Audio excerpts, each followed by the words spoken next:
와, 아니 이 근처를 자주 다니는데도 진짜로 이렇게 기독교의 성지가 있는지 몰랐거든요. 목사님, 이곳은 어딘가요? 네, 여기는 그 양화진이라는 곳이었고요. 진짜가 붙어 있는 곳은 여기가 군사기지가 있었다는 이야기예요. 경진진, 초지진 그런 것처럼. 그 지역에 포자가 들어가 있는 마포 아니면 광나루 이런 데는 민간 나루터가 있던 곳이에요. 이제 여기는 그 양화진 성지라고 해서 천주교와 개신교의 성지로 조성이 되어 있고요. 여기는 개신교 성지 구역입니다. 그리고 양화진 외국인 묘역인데 여기다가 그 하나를 더 넣었어요. 선교사 묘역으로. 그래서 그 분의 묘역을 이제 따라갈 테고요. 맨 마지막은 가서 설명을 드리도록 할게요. 네. 예, 그러면 따라오시죠. 네.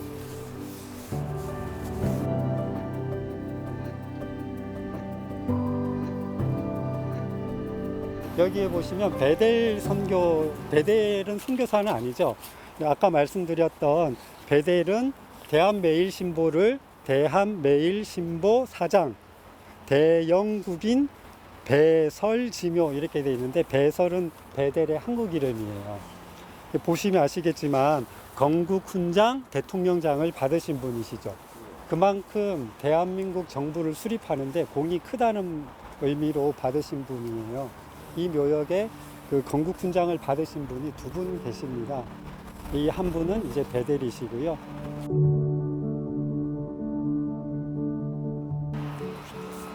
헐버트라고 하는 분이세요. 네. 이분은 저기 묘에 보면 나는 웨스트민스터 성당보다 한국 땅에 묻히기를 원하노라.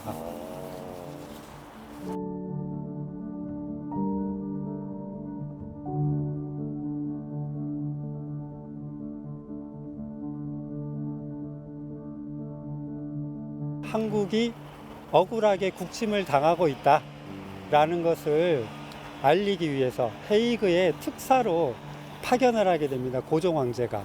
근데 사전에 이 정보가 샜어요. 그래서 여러 가지 궁리를 하다가 헐버트 박사가 가는 것처럼 일을 꾸몄습니다.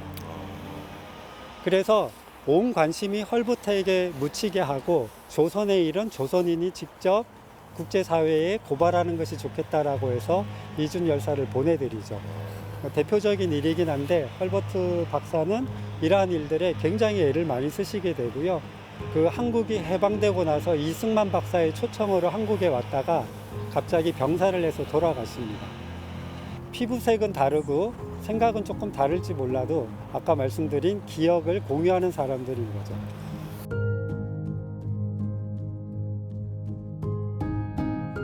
근데 그 많은 장소 중에서 왜 이곳에 안장이 되어 있는 건가요? 네, 좋은 질문인데요.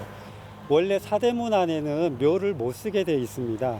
그리고 외국인들은 이 당시만 하더라도 거주의 자유가 없었어요. 근데 자꾸 돌아가시고 하기 때문에 이분들을 모실 장소가 굉장히 절실하게 필요했었는데 신경전을 오가는 논의 속에서 이 지역에 외국인들을 매장하는 것을 허락한다 라는 허락을 겨우 얻어서 이 지역이 됐고요. 이쪽으로 오시죠. 소리 괜찮아요?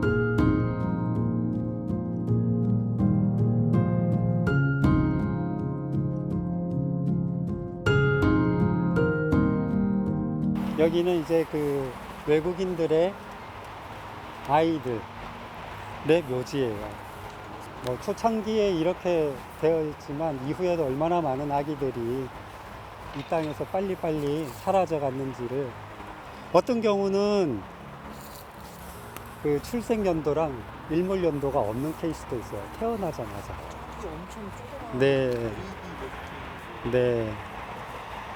일몰 연도가 그나마 1년이라도 되는 건 굉장히 긴 거고요. 몇 개월 만에 이렇게 사망한 아기들도 있습니다.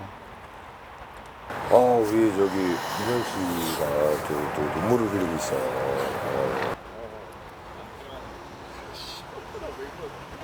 아니 애기들 따랐다가 나 인생도 제대로 못 살아보고 이렇게 붙였다니까 좀 가슴이 아파가지고.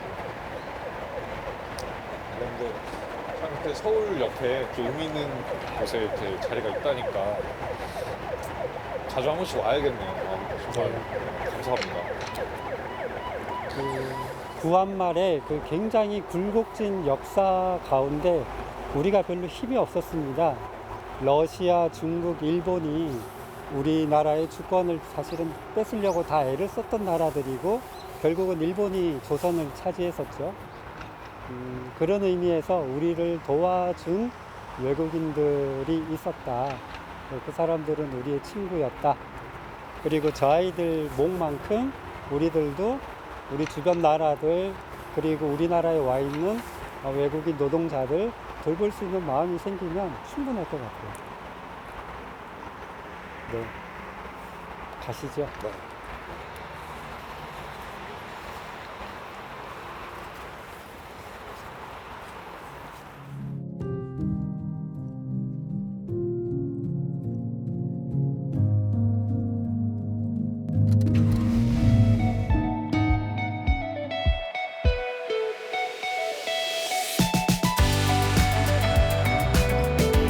지금 나와 있는 곳은 어디죠? 예, 여기는 한국 정교회 교구청이 있는 곳이고 여기는 성 니콜라스 대성당입니다. 아니 그 아까 말씀하실 때도 정교회 얘기를 간략하게 듣긴 했는데 사실 정교회라는 말이 좀 생소하거든요. 정교회는 정확히 어떤 건가요? 네, 정교회는 말 그대로 바른 교회다라고 하는 뜻이고요. 영어로는 오소독스 처치라고 그래요. 정통교회라는 뜻이죠. 그래서 그 전 세계 기독교를 이렇게 등분을 하게 되면 개신교, 천주교, 정교회로 나눌 수 있을 텐데 신자 수는 전체의 한 3분의 1 정도가 됩니다.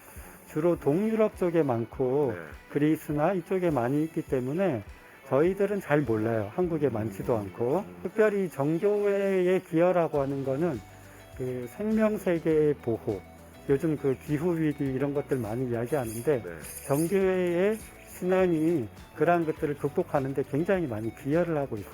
이곳을 제가 소개시켜 드리기보다는 가장 잘 설명해 주실 분을 한 분 모시도록 하겠습니다. 박인군 보제님을 이 자리에 모시겠습니다. 안녕하세요. 네, 반갑습니다. 네, 반갑습니다. 사실 저희가 이번 체험을 통해서 좀 궁금한 게 많거든요. 정교회라는 말을 사실 뭐 다른 거에 비해서는 조금 잘 못 들어봤던 것 같아요. 그래서 정확하게 어떤 건지 좀 설명해 주시고 또 네. 한국에서 사실 이제 정교회라는 용어가 많은 사람들에게 굉장히 낯섭니다. 네. 이제 우리가 정교회를 이해하기 위해서 이제 그 교회 역사를 한번 잠깐 살펴보면 좋습니다. 네. 그래서 잠깐 말씀드리면은 이렇게 이제 1054년 이제 분열이 되면서 이제 천주교는 지금 현재의 모습을 이렇게 이제 가지고 오게 된 것이고 이제 정교회는 1000년 동안 하나의 교회에 있을 때 그 모습, 지금 이제 초대교회 때부터 1000년 동안 있었던 그 모습을 지금 2000년 동안 계속해서 그대로 유지해 내려오고 있는 교회라고 이제 말씀드릴 수 있습니다. 그래서 아까 얘기했던 이제 정교회, 이제 그 이 정통교회, 이제 올바른 그 가르침을 그대로 이어져 내려온다고 해서 이제 그 오르소독스라는 그 용어를 이제 계속 사용하고 있는 것입니다. 사실 어떻게 보면은 그 개신교의 역사 같은 경우에는 우리가 학창 시절에 세계사 시간에 다 배웠던 내용들이에요. 그렇지 않습니까? 다들 공부 안 하셨어요? 저도 솔직히는 그 도전님께서 설명해 주시니까 그 새록새록 기억이 나면서 저 지금 시험 보면은 100점 맞을 수 있을 것 같아요. 예. 감사합니다. 감사합니다. 네. 예. 그러면 이제 뭐 성당 내부로 들어가셔서 제가 좀 안내해 드리겠습니다. 네.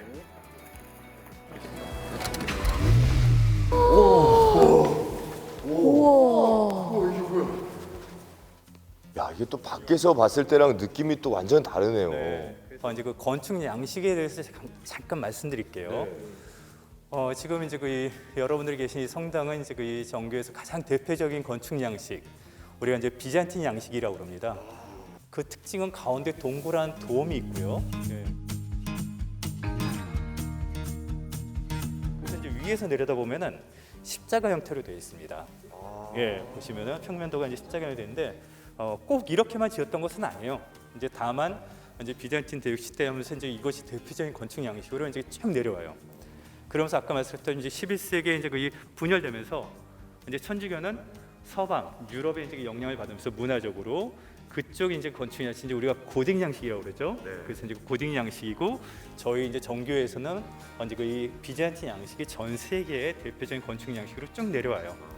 정교의 성당에 보면은 천주교라든가 개신교에서 이제 없는 모습 중에 하나가 이제 그 여기에 벽화가 있어요. 그래서 이제 저희가 성화라고 그러는데 이제 그 초대기 때부터 이 성화의 역사도 이제 굉장히 오랜 역사를 가지고 있어요. 그리고 이제 그 이 성화엔 저희가 숭배드리지 않습니다. 지금은 이제 누구나가 어느 나라에서든지 쉽게 성서를 우리가 구입해서 또 펼쳐서 그 나라 사람들은 이제 그 보고 읽고 이해할 수가 있어요. 아까도 말씀드린 초대기 때 그때 이제 성서를 구한다는 거 굉장히 어려웠어요. 인쇄술이 이제 거의 발명된 것이 이제 거의 한참이잖아요. 제가 알기로 뭐 13세기 그때쯤인데 종이도 이제 발명되기 전에 아주 오래전 옛날에 이제 그 파피루스 그 이집트에 이제 그 물에서 나는 이파리 있죠. 이제 파피루스로 이제 그 말려가지고 납작하게 해서 거기에 쓰던가 이제 그 후로는 이제 양피지에 이렇게 이제 거의 삽사해가지고서 이렇게 이제 거의 쭉 내려오는데. 그러다 보니까 이것이 성수를 구입한다는 거 굉장히 어려운 거예요.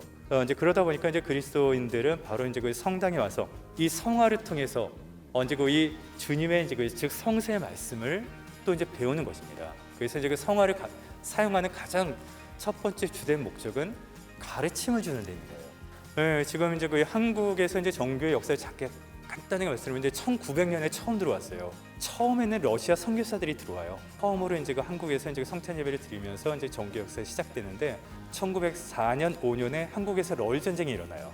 그러면서 이제 그 이 러시아가 이제 지죠. 그러면서 이제 그 1910년 이제 일제 강점기가 시작하면서 매일 아침마다 순사들이 가서 이제 그 지켰다고 합니다. 혹시 러시아 이제 그 이 어떤 관계가 있는가 해가지고서 그래서 이제 그 이 해방도 되고 하면서 이제 그 이 러시아와 이제 관련된 건 이제 모두 이제 거의 끊기게 돼요. 왜냐하면 이제 1917년에 러시아가 이제 볼셰비키 혁명이 일어나면서 러시아 자체가 공산화가 되면서 러시아 정교 자체가 이제 거의 탄압을 받았죠. 한국에 있는 정교회는 한국 신부님들에서 이제 그 굉장히 어렵게 내려오다가 이제 저희가 1955년부터 이제 거의 콘스탄틴 세계 총대주教관할하에 이제 그 한국 정교회로서 이렇게 이제 쭉 내려오면서 시작 단계라고 보시면 돼요. 아직 수도사분들은 많지 않지만은. 그렇게 지금 있습니다. 예. 진짜 저는 처음에 이 정교회가 어떤 곳인지 모르고 좀 의아했는데 네. 이렇게 말씀 들으니까 좀 역사적으로도 깊은 곳이고 예. 그래서 여기가 좀 정교회 사람들이 좀 개선 활동을 많이 해서 이게 좀 부흥됐으면 좋겠네요. 감사합니다. 저희가 열심히 노력하겠습니다. 네. 그래 그래. 되게 민족 종교 스타일이시잖아요.